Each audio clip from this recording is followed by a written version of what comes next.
Well, hello everybody and welcome to MikeyTaylorGaming, where today we're taking a look into the world of Sonic 3 and Knuckles glitches for the Sega Mega Drive, or if you live in America, the Sega Genesis. Now a lot of you guys may be thinking, I've played through this game in the past, there are no glitches to be found, this is super solid. Well, I'm about to prove you wrong, because there are so many glitches in this game that I've had to make two parts for it. So yeah, we've got all kinds of glitches, including graphical, soft locks, broken, everything's just broken, okay? So without further ado, let's get on with it, and I hope you all enjoy. There are a lot of glitches in Sonic 3 and Knuckles, so many that I guarantee you guys won't have seen everything I'm about to show off in this video, that's for sure. A ton of them involve having a second player controlling Tails, and the first one we're going to take a look at here definitely won't disappoint, so grab a friend and let's check it out. When you start the game, you'll be thrown into the intro cutscene where you'll see that as Knuckles is picking up the Chaos Emeralds, Tails will come flying in from above to join us. Well, even though you're mid-cutscene, Tails can still be controlled by player 2 as soon as he touches the ground. It doesn't seem like much, but if you use him to fly Sonic to the right before the intro is finished, you can find some pretty interesting graphical glitches. Usually it's just the level introduction graphic that's screwed up, which is probably the most common and boring of the effects. But if you get lucky, you'll corrupt a ton of the level's graphics by reaching a certain point before the actual graphics have a chance to load properly. I don't think I need to tell you guys that the background here is completely messed up, do I? I mean, just look at it. I'd even say it's more artistic than the original. The trees in the background are totally scrambled, the ground is covered in red blotches, and the clouds in the sky just look like floating pieces of tree. If you make your way further into the level, you'll find that the waterfall is just a pink mess of lines too. And the tree trunk that Sonic can spiral up the inside of? Yeah, I'm gonna say that's pretty unrecognisable too. The great news about this one is that it's at the start of the game, so failing it isn't a problem if you want to try again. It's definitely worth a shot, if you don't mind watching the intro hundreds of times, that is, because that can get pretty annoying. Also, I should mention that this glitch only works in Sonic 3 and Knuckles. So yeah, having Sonic and Knuckles locked on actually makes this glitch possible. Who knew?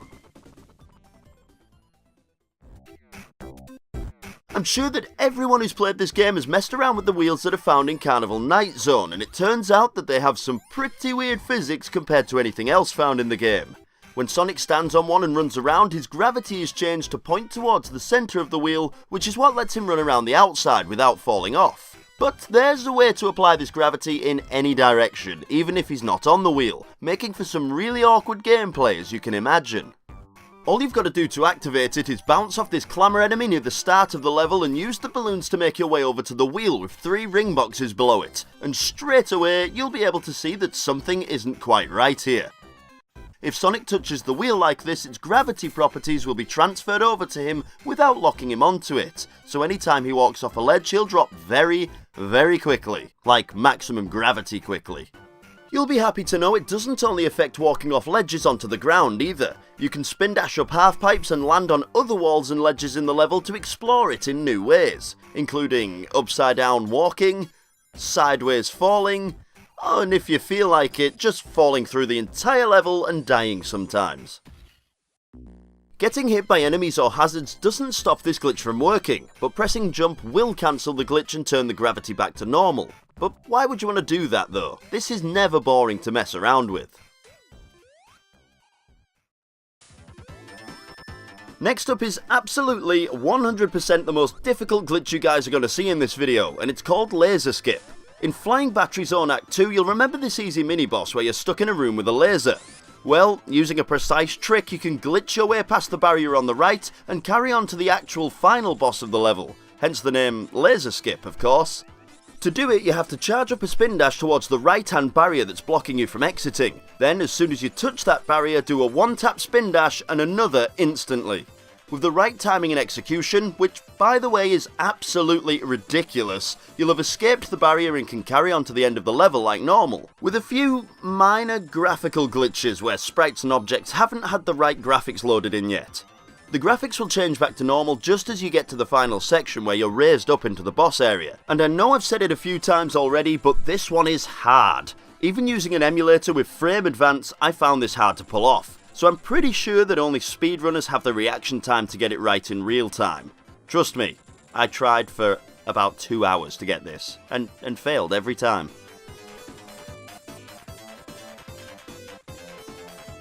Wow, I just realised we had 3 awesome glitches in a row.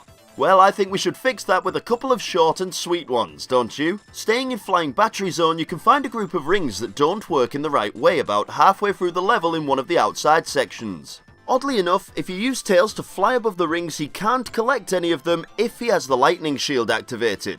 The weird thing about this one is that the rings act normally if Tails tries to collect them without the lightning shield. So I think this might be the only time ever that this shield isn't helpful for something. Except for water sections. But water sections shouldn't exist in video games.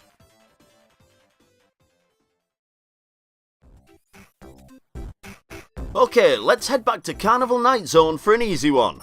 Through the level you'll find these platforms that make whoever you're playing as hover above them. If you still have your player 2 handy to use Tails, have him fly Sonic into the field that makes him hover and he'll glitch out, staying stuck in the air without having any way to control him. And I'm being serious when I say he's stuck. No amount of button mashing will help you out of this situation. You can only gain control of Sonic again when Tails touches the ground. So I guess how long this one lasts depends on how evil your player 2 is feeling on the day. And while we're here in the Carnival Night Zone, you'll find another minor glitch if you're playing as Knuckles. We all love Knuckles and his gliding ability, I know it, but even something as simple as his glide animation can get messed up. If you fly into any of the clammers that are facing right in Carnival Night Zone, you'll see that after bouncing off it, Knuckles' sprite is backwards. He faces right when he flies left, and vice versa. This doesn't change the way the controls work either, just the way the sprite reacts to movement. What's really odd about this one is that if you fly him into a clammer that's facing to the left, it doesn't affect his sprite at all. It's probably something to do with copy and paste coding. In Hydrocity Zone, you can make Sonic glitch out by charging a spin dash next to one of these gateways into a water tunnel, then having Tails jump onto the switch to open the gate. As soon as Tails hits the switch, Sonic will get dragged to the right and have his spin dash dust following behind. But that's not all. If you hold down when he lands on the ground on the other side of the tunnel, he'll be stuck in this water slidey fun or shocked? You know, I really don't know what this expression is. Pause. And he'll stay like that until you let go of down to release the spin dash you charged before the tunnel. Pretty cool, right? In Launch Base Zone, there's a glitch I'm surprised I've never seen before despite the amount of times I've played through this game. These cylinders that rotate you around and let you choose from 2 different pathways can cause a sprite animation glitch, and all you have to do is roll to a stop. Genuinely, it is that easy. If you decide to give it a try, the character that you're using will be able to stay still on the cylinder using the standing animation instead of the rotation animation. For a death-defying stunt, Sonic and Tails look pretty chilled out. They're obviously just way too cool to care about this. I am genuinely surprised, you know. After 24 years of this game being released and playing through it hundreds of times, I didn't know you could stand still on these things without falling off. Wow.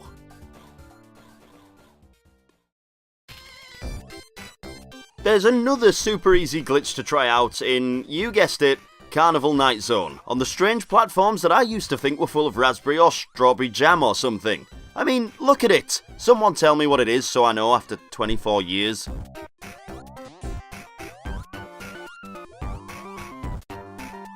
Using the platform to raise up into a ceiling, you can get whoever you're playing as jammed into the ceiling with no escape if you hold left or right as you rise into it. Aha, get it? Jammed. Cause I thought it was jam. Man, I'm funny. Using the right platforms, you can get ejected from the ceiling using this glitch too. You can get some pretty high speed and distance with it if you use it in the right places. It's just a case of trying it out everywhere you can. Okay, let's get back to some of the bigger glitches that we can find in this game, starting with a popular one in speedrunning, passing through objects. This one is simple. Pressing up on the controller for a couple of seconds will pan the screen up, just about leaving Sonic and Tails on screen. If player 2 picks up Sonic, the camera shifts even higher, so any sprites that were below the two of them are despawned since they're not on screen. If you have Sonic land on an object that was despawned, like a set of spikes, you can get some glitchy effects where you can pass through them completely or get stuck in walls. With this set of spikes in Launch Base Zone, you can get stuck in the wall and eject yourself out at full speed. This can honestly be used in many places in the game, like in Lava Reef Zone to get Sonic trapped in a wall by the spin lifts. Come on man, let me out of here. You could do it to use a spring that's frozen in ice, then fall back down onto the ice again, which is pretty pointless but it's cool to see. Or it can even be used as an easy way into Knuckles' Act 1 in Carnival Night Zone through the cylinder at the start of the level. Personally, I think this one's great, and it's definitely one to try out anywhere you can so that you can discover new ways to break the game. This next one is another easy softlock. All you have to do is make sure you have all of the Super Emeralds to play as Hypersonic and then reach the end of Lava Reef Zone Act 2 with 50 rings. When you reach the platforms that lead to the boss area, jump onto them until the horizontal scrolling locks, then double jump into Hypersonic and use his lightning attack downwards to reach the boss area quickly without using the platforms. Doing this means that the platforms above will never reach the lava you're stood on, so there's no trigger to start the boss fight. Looks like you're stood here until Hypersonic's rings run out. Or if you collected as many as me, maybe till the time runs out. I wish I wasn't so pro at this game right now, this could take a while. There is a huge glitch in Sonic 3 and Knuckles that I'm sure everybody watching already knows about. That's why I'm leaving it till near the end, of course. A few levels in this game, like Sandopolis Zone, Ice Cap Zone, and Marble Garden Zone, have a different design to the rest of the levels in this game. The majority of them have an absolute top and bottom, nothing above a certain point and nothing below a certain point. If you hit the top of one of these levels, you won't be able to go any higher, and if you hit the bottom of one of these levels, you'll usually die. The levels I mentioned a minute ago are technically too tall for the game, so they wrap around themselves, giving the illusion that they are way bigger than they really are. The Ice Cap Zone is a perfect place to give you an example of what I'm talking about. If we look at the start of the map for this level, we can see that the big slope isn't really as big as we think it is. Reaching the bottom of a highlighted segment here will take you to the top of the next highlighted segment, which makes a lot more sense if you move each of the segments up where they're supposed to be. That way you can see for yourself that they line up perfectly, which is what gives that illusion of a huge level. This is important information for our glitch, because levels like this have an interesting property. In regular stages, your character's position is based on how far he is from the very top left corner of the level. It's never a problem. You'll never be able to get higher than you're supposed to be able to. Now, really, that should be the case for the stages that vertically wrap too. But there's a little oversight. In those stages, the position is based on the current top left pixel of the screen. So, in these stages, if you hold down until the camera scrolls down, then quickly release down and jump, you'll find that the camera glitches out badly. What's actually happening here is that as the character jumps, he'll go beyond Y coordinate 0 at the top of the screen into a negative number, which the game translates to the highest positive number it can handle, right at the bottom of the entire stage. Since it's a high number found at the bottom of the screen, the camera will try to track the character downwards until it eventually finds him after one loop of the stage, basically back to where it started. So what exactly is the benefit to this glitch, you might ask? Well, there's actually a few other effects we can get from it. You can use it to glitch through sprites that are obstructing you, like these ice pillars. As soon as you do the glitch, any sprites that are off screen don't exist, so you can just walk right on through them like magic. You can use that one in a couple of places to get Sonic into Knuckles' acts, actually. At the start of Ice Cap Zone Act 1, you can even get Sonic into Knuckles' starting point, since Knuckles doesn't snowboard down the mountain in this one. Pretty interesting. You can also use it in Marble Garden Zone to skip a portion of the level by standing where a monitor is to glitch into a wall, then be ejected out further on in the stage. There's a lot to do with this glitch, but trying it for yourself is a great way to explore and enjoy messing around with levels in ways that they weren't meant to be explored. Glitchy ways.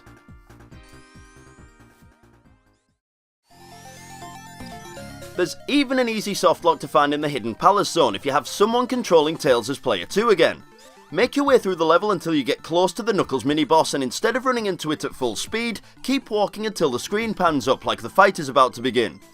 As this happens, use player 2 to run to the right and defeat Knuckles before you reach the intended fighting area, and the game will get confused afterwards. The cutscene after beating him plays out like normal, except it happens off screen. Once it's finished, the camera will pan back down again, but if you try to continue with the level, you'll be locked into the Knuckles room without any Knuckles to defeat. The trigger to continue isn't activated if you defeat him before the camera locks onto the room, and the best part about it? The time is frozen, so you can't even wait for 9 minutes and 59 seconds for the game to kill you. I guess it's time for a reset. There is another much more impressive glitch that can be done in the Hidden Palace Zone with a player too, and I'm sure that not many people have seen this one either. You gotta have a specific setup to activate this one, so let's do a little prep work before we get to it. First, collect all of the Chaos Emeralds in the first 7 zones of the game. Then get to the Mushroom Hill Zone and activate the Super Emerald cutscene to transform the 7 Chaos Emeralds into inactive Super Emeralds. Enter into one of the Super Emerald stages and fail it straight away. Then make your way to the Hidden Palace Zone and finish the game without collecting a single Super Emerald, then turn off the console and get rid of any memory that's stored on the cart. It'll take you a while to get through all the steps since you basically have to complete the game, but once you've done this you'll have a save file perfect for trying out this glitch. So first things first, head back into the save you've just set up and make your way through the level until you reach this set of spikes that are randomly placed here, in an obvious, unmissable position. Have your player 2 fly you up and to the left of the spikes, and at the very top you'll find this hidden area with all kinds of bonus monitors. The only one you need to collect here is the lightning shield, because we're gonna need its double jump ability to get this glitch working. Just like we did in the last glitch, make your way to the Knuckles fight, but this time, before you reach the camera transition, hold up to have the camera pan up into the air, then have Tails fly Sonic into the fight until the screen locks properly. With everything set up, the last thing that you have to do is defeat Knuckles using Tails. The main thing that you have to watch out for here is to make sure that the screen doesn't pan all the way down into the vertically locked position. And trust me, it sounds easy, but this is extremely tricky. If you manage to defeat Knuckles like this, and that's a big if, wait for the explosions to finish, fly to the right, and then wait by these steps for a little bit of the cutscene to play out without actually watching it. If you've done everything right, you can glitch the game out massively at this point. Run over to Robotnik after the earthquake section of the scene has passed, and there's a good chance that he'll be holding onto one of the unactivated Super Emeralds instead of the Master Emerald. Something in the game has screwed up, changing the Master Emerald into one of the Super Emeralds instead. If you decide to jump onto the emerald that Robotnik is hanging onto, then a special stage will still be triggered. If you quickly fail the special stage, you'll see the results screen, followed by the game getting so confused that you're sent to Angel Island. You can explore this little corner of glitched out Angel Island for a couple of seconds before Sonic falls through the floor, the game makes a really strange noise, and then it'll just instantly reset to the title screen. The best thing about this glitch is definitely the noise you get right before it resets. I mean, listen to this. It's like the game is having the ultimate nope moment and it just gives up. People have mentioned that this method can be used to play as Blue Knuckles if you have the level select cheat active when you do it, but from our experience and testing of this glitch, it doesn't. So maybe I'm doing something wrong, but you guys can try it out for yourselves if you want to put yourself through the punishment. Anyway, that isn't all that you can see from this glitch. You can get a few different and awesome effects out of it depending on the timing that you enter into the cutscene too. The one that we've just looked at sees that Robotnik is picking up a Super Emerald, but if you enter into the cutscene right before the earthquake, Knuckles will never appear in the scene and the game can never progress. Robotnik will still try to attack him on the Master Emerald, but since nothing is there to shock, there's no trigger to make the cutscene carry on. And if that does happen, you can actually defeat Robotnik here by hitting him just 256 times, which takes a little time, but it's worth it to see that double jumping with the lightning shield makes little Robotnik heads pop out with the sparks. Now that's pretty cool. Defeating him is still pretty pointless though. The game still won't carry on, so you're gonna have to restart it in order to carry on playing further. Just another way to stop us having fun. And there's one last really cool effect to see if you wait until the entire cutscene is finished before heading into it. You'll see that Robotnik has failed big time and stolen his own shocker arm. Good going, man. That's really 10 out of 10 for effort. It's not only his shocker arm that he steals though. Other times that you do this, he'll be holding nothing, and if you've still got the lightning shield, double jumping will make a spark appear in the grabber. Minor, but still pretty cool. And with that, guys, we've seen 15 episodes from Sonic 3 and Knuckles today, and we've used up a ton of time to look at them too. But there is still a ton of glitches to be found in it, and I honestly couldn't cover everything to be found in one episode. And it's very likely that I won't be able to in another episode either. But that doesn't mean that I'm going to leave it here though. So in the next episode I'll be showing you guys a lot more, mostly minor, glitches that can be used to mess with this game in the Sonic 3 and Knuckles Glitch Picnic Part 2. Until then guys, don't forget that I love you all. Mwah!